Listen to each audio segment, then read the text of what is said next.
चलिए बच्चों, सेट 3 के लॉन्ग आंसर टाइप क्वेश्चंस कर रहे थे, उसमें आगे हम लोग देखते हैं। अगला क्वेश्चन क्या है, 15 नंबर क्वेश्चन। डेप्रिसिएशन जो था वो लास्ट क्लास हम लोग कर चुके थे। What is the difference between distributions between the provision and reserve के बीच में क्या अंतर है? Very very important question, exam में आने योग्य क्वेश्चन है कि प्रोविजन और रिजर्व में क्या अंतर है। पहला अंतर देखिए यहाँ पर हम लोग बेसिस ऑफ डिफरेंसेस ले लिए, रिजर्व और प्रोविजन। ठीक है, अच्छा। हालांकि इतना पॉइंट लिखना जरूरी नहीं है, लेकिन लॉन्ग क्वेश्चन है तो जितना ज्यादा याद रहेगा आप लिख दीजिएगा। पहला बोल रहा है प्रोविजन, रिजर्व क्रिएशन है ना। रिजर्व कैसे क्रिएट होता है, ध्यान दीजिए। Reserve is created of the any uncertain liability है ना। रिजर्व क्यों क्रिएट किया जाता है ना, कोई भी अनसर्टेन लाइबिलिटी का मतलब जो अननोन लाइबिलिटी है, अभी फिलहाल वो लाइबिलिटी है नहीं, फ्यूचर में कभी भी अराइज हो सकता है, ऐसी लाइबिलिटी के लिए रिजर्व क्रिएट जाता है।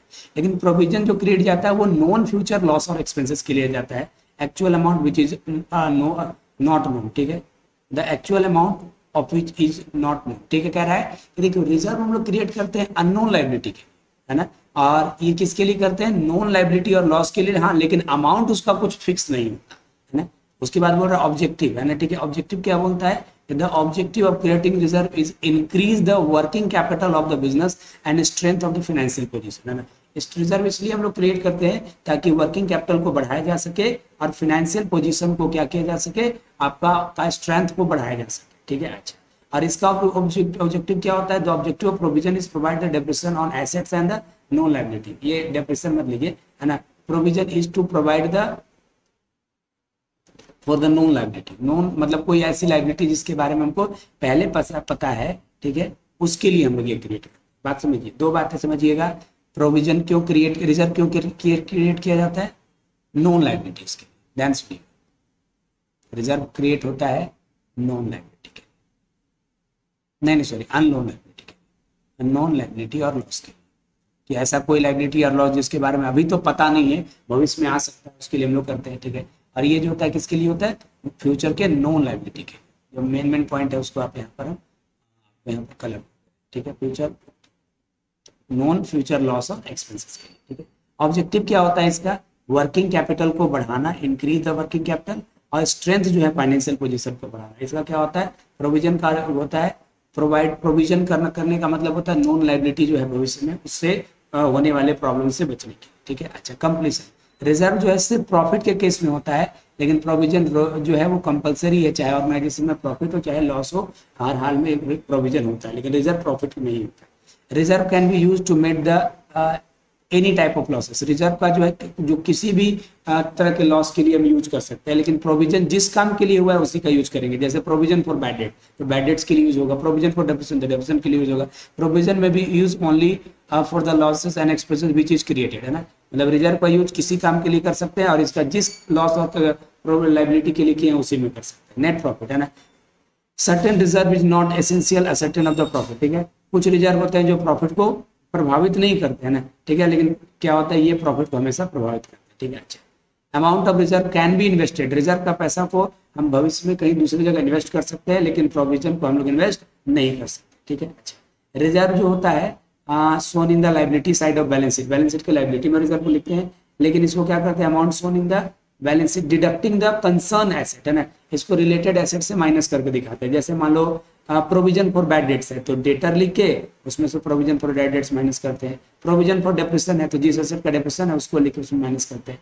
तो रिजर्व लायबिलिटी में जाता है, प्रोविजन संबंधित एसेट से क्या होता है, डिडक्ट होता है। ठीक है, अच्छा। It is recorded in the profit and loss appropriation account. इसको कहाँ रिकॉर्ड करते हैं, पीएल अप्रोप्रिएशन में, और इसको कहाँ दिखाते हैं, पीएल में। ठीक है, रिजर्व के पैसे से हम लोग डिविडेंड बांट सकते हैं, लेकिन प्रोविजन के पैसे से डिविडेंड हम लोग नहीं बांट सकते। तो ये 9 आपके पॉइंट हो गए। एक क्वेश्चन और हम लोग देख लेते हैं अभी, है ना। फाइनल अकाउंट का क्वेश्चन देखिए क्या बोल रहे हैं। कहता है कि from the following information provided by the Shri Mahesh prepare trading PL and PL account. Trading and PL account सिर्फ बनाने बोला है, बैलेंस शीट बनाने नहीं बोला है, इसलिए हम लोग को ज्यादा दिमाग नहीं लगाना।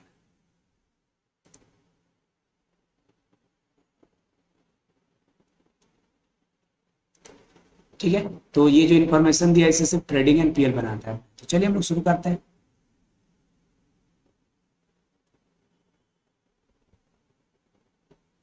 Trading and profit and loss account of Shri Mahesh as on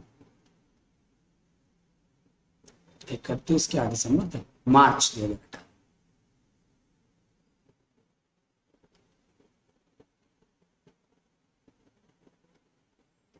इसको जैसे कंप्लीट होगा अकाउंट, हम बच्चों सीओ का सीए का सोल्यूशन करते हैं।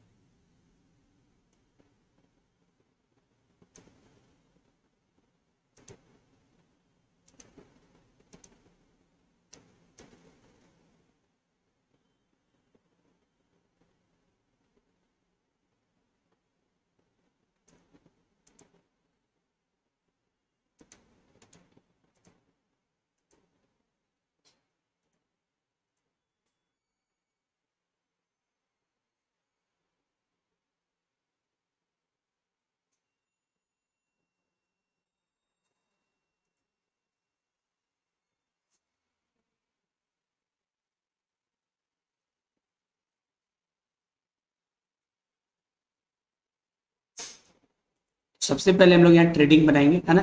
ट्रेडिंग अकाउंट में आप लोग को याद होगा सबसे पहले ओपनिंग स्टॉक,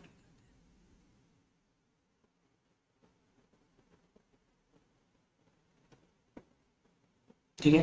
तो ओपनिंग स्टॉक का अमाउंट देखो कहाँ है, देखिए ओपनिंग स्टॉक का अमाउंट दिया हुआ है आपका कितना रुपया, 4000, इसको लिख देंगे।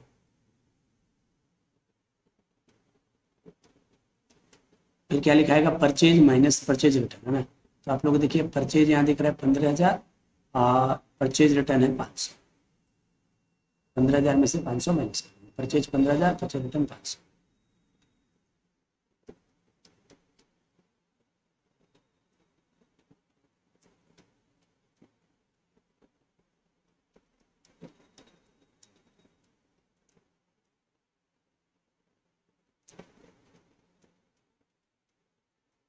चौदह हजार पाँच सौ हो गया। फिर हम लोग क्रेडिट में लिखते हैं सेल माइनस सेल रिटर्न, है ना। तो यहाँ पर सेल है आपका 20,000 और सेल रिटर्न है 1,000, 20,000 माइनस 1,000 कर देंगे।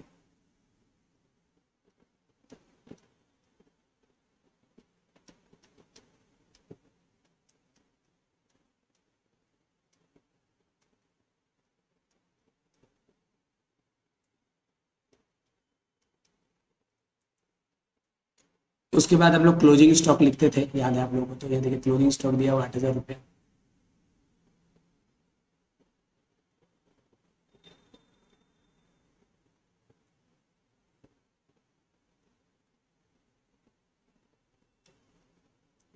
ठीक है।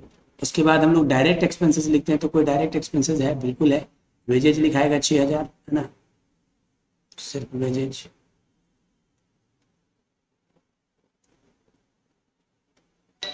ठीक है। और क्या लिखाएगा बच्चों, आउटस्टैंडिंग वेजेस तो बैलेंस शीट के लाइबिलिटी में जाता है, ठीक है, ये यहाँ नहीं जाएगा। ट्रेड एक्सपेंसेस पीएल में जाएगा, डिस्काउंट ये जाएगा, कोल गैस एंड वाटर कितना, 800 रुपया।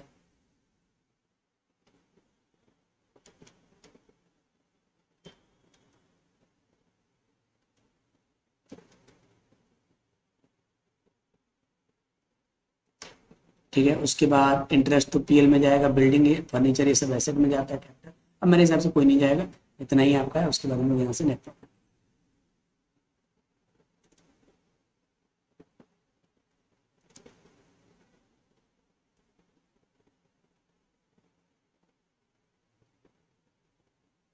27,000 में से 20,000 इसको माइनस कर देते हैं।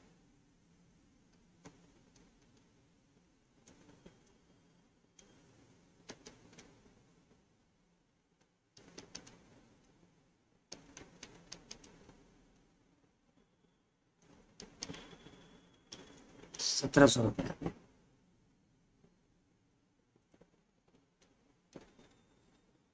to gross profit transferred to profit and loss account.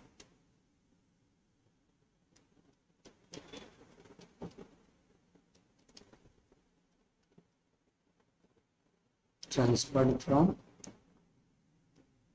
Trading account, gross profit वहां से ट्रांसफर होके आ गया 1,700 रुपये यहाँ पे। और क्या जाएगा, ध्यान सुनिएगा, ग्रॉस प्रॉफिट के बाद हमारा पीएल में कौन कौन जाएगा, जो बचा है उसमें से देखते हैं। आउटस्टैंडिंग वेजेज ये बैलेंस शीट में जाता है, यहाँ नहीं जाएगा। ट्रेड एक्सपेंसेस जाएगा 2,000 रुपये डेबिट में, ट्रेड एक्सपेंसेस, ट्रेड एक्सपेंसेस जाएगा डेबिट।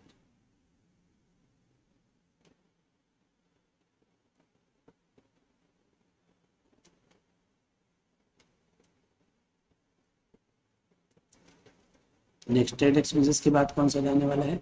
डिस्काउंट। देखिए डेबिट में भी डिस्काउंट है, क्रेडिट में भी डिस्काउंट है। डेबिट में 200 है, क्रेडिट में 500 है। डेबिट वाला डेबिट में जाता है, क्रेडिट वाला क्रेडिट।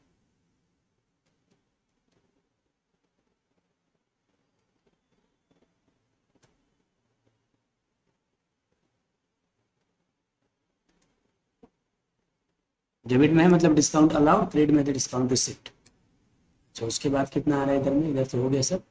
हाँ यहाँ देखिए इंटरेस्ट ऑन कैपिटल, ये भी जाता है पीएल के डेबिट में, ठीक है। इंटरेस्ट ऑन कैपिटल 2500, 2500 की 250, 250।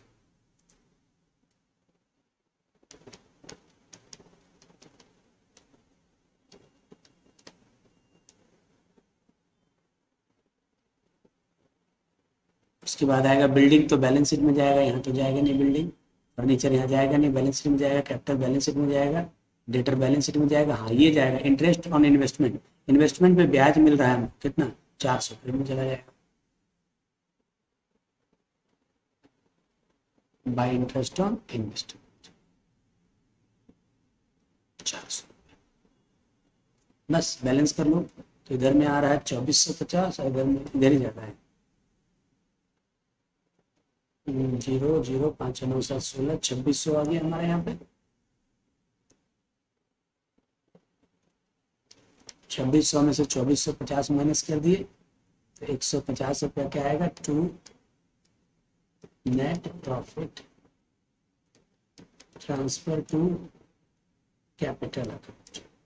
यहाँ पर कंप्लीट हो गया। बैलेंस शीट बनाने नहीं बोला है। हाँ अगर आप बैलेंस शीट बनाते तो क्या करते? अगर हम समझा दें तो अगर आप बैलेंस शीट बनाते बच्चों, तो पहले आप कैपिटल का अमाउंट जो ये है दिस वन, इसको आप लायबिलिटी में लिख देते, है ना। उसमें जो नेट प्रॉफिट आया उसको बैलेंस शीट की लायबिलिटी में ऐड कर देते, है ना। डेटर को आप एसेट्स में लिख देते, क्लोजिंग स्टॉक को एसेट्स में लिख देते, है ना। और क्या क्या जाता भाई? और ये चला जाता लायबिलिटी में, है ना।